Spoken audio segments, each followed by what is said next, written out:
మహబూబాబాద్ జిల్లా వ్యాప్తంగా గత 2 రోజులుగా ఎడతెరిపి లేకుండా కురుస్తున్న వర్షాలకు జిల్లా వ్యాప్తంగా వాగులు వంకలు పొంగిపొర్లుతున్నాయి. వాగులు ఉప్పొంగుతూ ఉండడంతో ఈదుల పోసపల్లి రాళ్ల వాగు ఉధృతంగా ప్రవహిస్తుండడంతో డీసీఎం వ్యాన్ ఢీకొట్టిపోయింది. ఇక ఆ సమయంలో డీసీఎంలో ఉన్న 5గురు వ్యాన్ పైకి ఎక్కి తమను రక్షించాలని ఆర్తనాదాలు చేశారు. ఎన్డీఆర్ఎఫ్ పోలీసు అలాగే అగ్నిమాపక సిబ్బంది సహాయక చర్యలు చేపట్టి 4గురిని కాపాడగా 1 గల్లంతయ్యారు.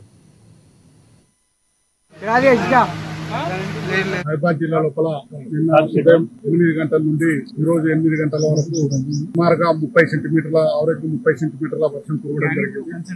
ఇనుగుర్తి మండలం లోపల 40 సెంటీమీటర్స్ వర్షం అనేది రావడం జరిగింది. ఎక్స్పెక్టెడ్ గా ఎక్కువ మనది ఆరెంజ్ జోన్ ఉన్నప్పటికీ రెడ్ జోన్ ఉన్న దానికంటే ఎక్కువ వర్షం రావడం వల్ల చాలా మట్టుకు మనకు ఆకేరు వాగు, తర్వాత మున్నేరు వాగు, తర్వాత అదే విధంగా పాలేరు వాగు 3 వాగులు కూడా ఓవర్ఫ్లో అయినాయి. తర్వాత సుమారుగా 30 ట్యాంక్స్ ఇప్పటికీ బ్రీచ్ అయినాయి. దాంతో ఎక్కువ వాటర్ రావడం వల్ల మన కేసముద్రం దగ్గర రైల్వే ట్రాక్ కూడా కొంత కొట్టుకోవడం జరిగింది 5 లోపల ట్యాంక్ దిగడం వల్ల.